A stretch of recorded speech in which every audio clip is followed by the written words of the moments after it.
At 12:20 in the morning on July 4th, 2026, in a control room at Idaho National Laboratory, a nuclear core sustained its first chain reaction. Not a coal plant flickering on, not a solar array catching the dawn. A full-scale advanced reactor built by a startup called Aalo-X, holding a sustained nuclear fire for the first time in its life. And it happened exactly on deadline.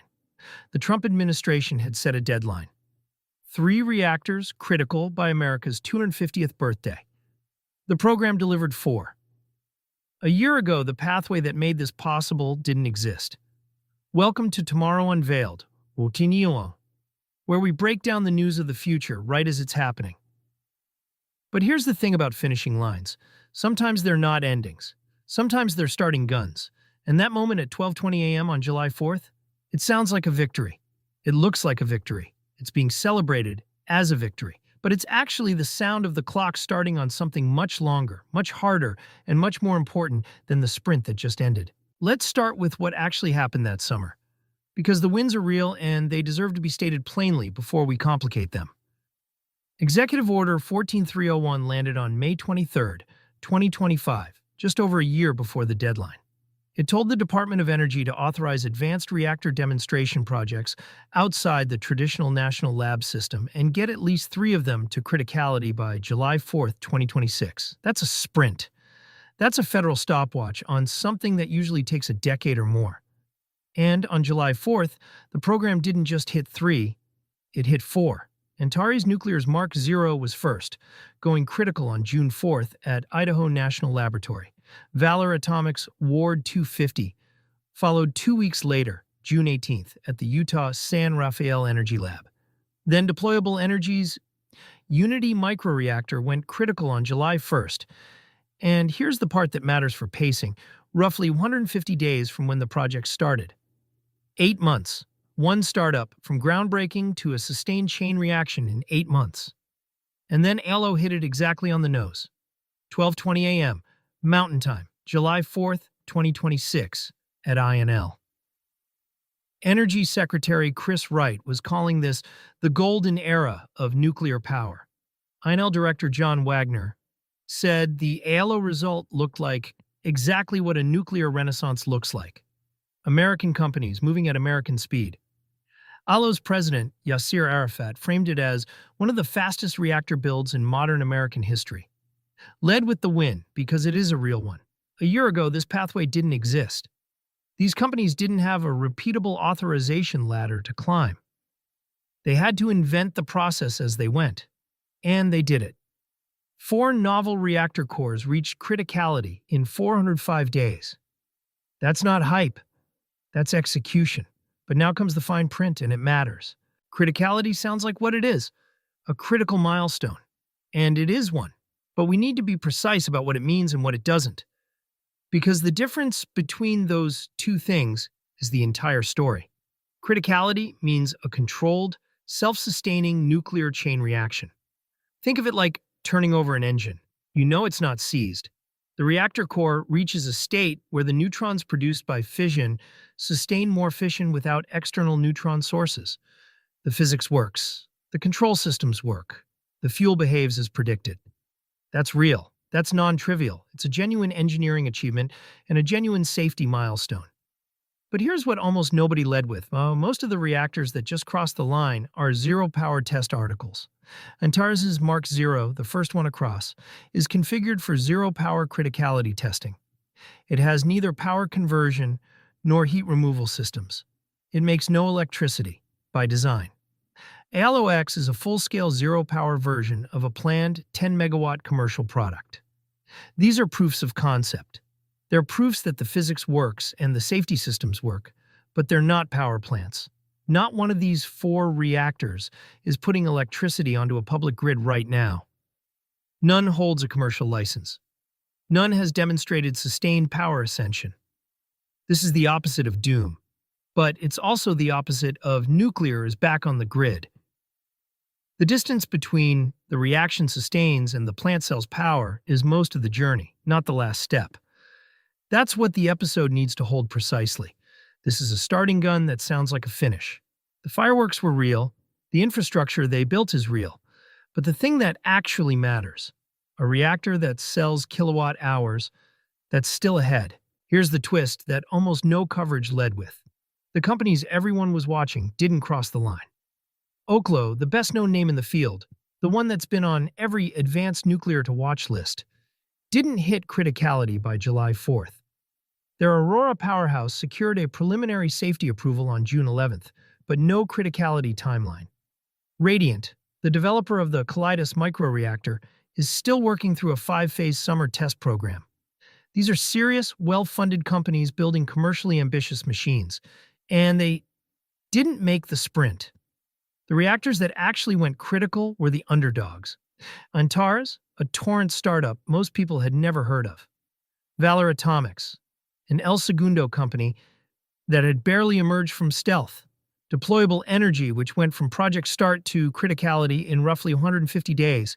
And Aalo, 8 months from groundbreaking. Why does this matter? Because it reveals what a hard deadline actually optimizes for. And that's the real insight here. A federal stopwatch doesn't reward whoever's trying to build the most commercially ambitious machine. It rewards whoever can build the simplest thing that satisfies the letter of the goal. A small zero-power test core gets you across the finish line faster than a scaled prototype designed for eventual grid power. Speed to criticality and speed to market are not the same race, and the deadline measured the first one. That's not a knock on the winners. Being first to a sustained chain reaction is a real feat, and a genuine signal of execution. It's a caution about reading the scoreboard. The leaderboard for who reaches criticality first, and the leaderboard for who builds the first commercial advanced reactor may look very different. The dark horses won the sprint, the marathon is still ahead, and the favorites haven't even slowed down. So here's the question worth asking. What's the durable thing that the deadline actually built? Because it's not the 4 reactors, it's the process. Strip away the hot cores, and you're left with something administrative, and that's exactly why it's the real story. The DOE created a 4-rung authorization ladder that lets a company test a first-of-a-kind reactor outside the National Lab bottleneck. First rung, an Other Transaction Agreement, or OTA. That's permission to start. Second rung, a Nuclear Safety Design Agreement, the NSDA. Third rung, a Preliminary Documented Safety Analysis, the PDSA. And the final rung, a Documented Safety Analysis, the DSA, which authorizes operation. 4 companies just walked that entire ladder end to end. That proves the ladder works. And the DOE has already bet on it. In March 2026, they converted the one-shot reactor pilot program into a standing program called the Nuclear Energy Launchpad. This is the episode's spine. A forcing function's most valuable output is rarely the demo it was aimed at. It's the process the demo proves out. The July 4th reactors are prototypes. Some may never sell power. Some may be obsolete in 5 years. But the pathway is the asset that outlives them. A new on-ramp that the next 50 reactor projects can drive up without reinventing the paperwork. Rules and processes with dates attached behave differently than white papers. They force the machinery into existence. They allocate budget. They create winners and then losers. And they create a template that works. Hey, real quick. If you're enjoying this, do me a favor and hit that subscribe button. And turn on notifications so you don't miss the next one. The DOE has essentially built a production line for advanced reactor authorization. That line just proved it works. And that's the durable infrastructure that'll matter in 5 years and 10 years and 20 years. Long after these specific reactors are either powering data centers or sitting in museums. But there's a doorway at the top of that ladder, and it has a name: the Nuclear Regulatory Commission. This is the load-bearing caveat of the whole episode, and it comes straight from the program's own logic. The DOE track authorizes testing. It doesn't authorize commercial deployment. That's the NRC's job. And as Nuclear News put it flatly, without NRC approval, none of the companies involved will be able to deploy their designs commercially. The entire strategy is to convert the data and safety cases generated under DOE authorization into faster NRC reviews. But that handoff is a hope, not yet a proven fact. Not one advanced reactor in this cohort has yet taken its DOE data and ridden it to an accelerated commercial license. And the NRC itself is mid-transformation. On July 2nd, 2026, just 2 days before the Aalo deadline hit, the NRC introduced proposed rules to revamp reactor licensing and modernize its ALARA radiation protection standard. That's good news, potentially. It could smooth the path from DOE authorization to NRC approval, but it's also a wild card. New rules mean new uncertainty. They mean potential litigation while the rules settle. They mean new staff training, new precedents, new interpretations. Hold both readings because both are defensible. The optimistic case, a DOE to NRC pipeline that finally makes American advanced reactor licensing fast. A genuine acceleration that turns the July 4th sprint into a model for everything that follows. The honest case, the hardest, slowest gate, is the one still ahead. The finish line these companies crossed opens onto a longer track. And we don't yet know if the NRC's transformation will smooth that track or complicate it. So here's a question worth asking. Why did a federal deadline conjure this much private capital and midnight urgency in the first place? It's not utilities. It's not grid operators. The nuclear revival that just hit its July 4th milestone is being financed and paced by the electricity hunger of artificial intelligence. That's the engine under the deadline. Aalo's end goal is the Aalo-Pod, a 50-megawatt modular plant purpose-built for AI data centers. They're not building a neighborhood power station. They're building a plug-and-play power source for the compute infrastructure that's consuming electricity at a rate that's outpacing the entire grid's ability to expand. And Aalo is already building a 1,000,000-square-foot factory to mass-produce them. Valar Atomics didn't just reach criticality. They ran their Ward 250 up to a small power output, converted that to electricity, and connected it to an NVIDIA Spark chip as part of a partnership to build a 30-megawatt data center in Utah. Deployable Energy has openly targeted data center power. These aren't theoretical projects. They're real infrastructure being built for real compute loads that already exist. Name the frame clearly. The electricity demand from AI is the primary driver of this whole sprint. That's the money. That's the urgency. That's why companies are willing to move this fast and why the federal government is willing to cut red tape. Demand this concentrated and this impatient is exactly what mobilizes capital and cuts through inertia.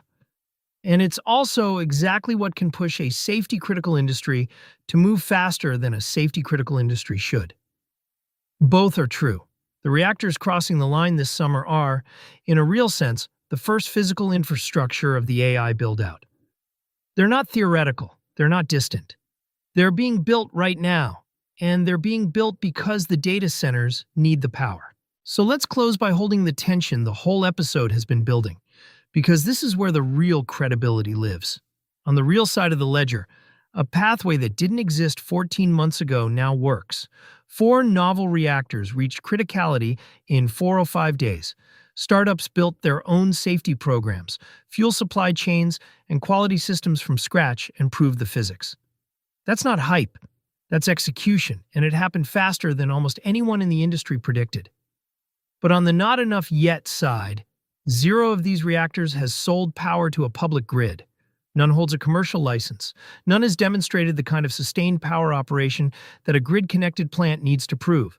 And the fuel they'll need at scale, high-assay low-enriched uranium, HALEU, is still a supply bottleneck. The DOE is scrambling to fill it through contracts with Centrus and Urenco.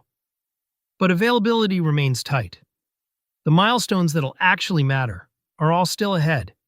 Sustained power ascension, a first grid connection, and the first advanced reactor to convert its DOE data into an accelerated NRC license.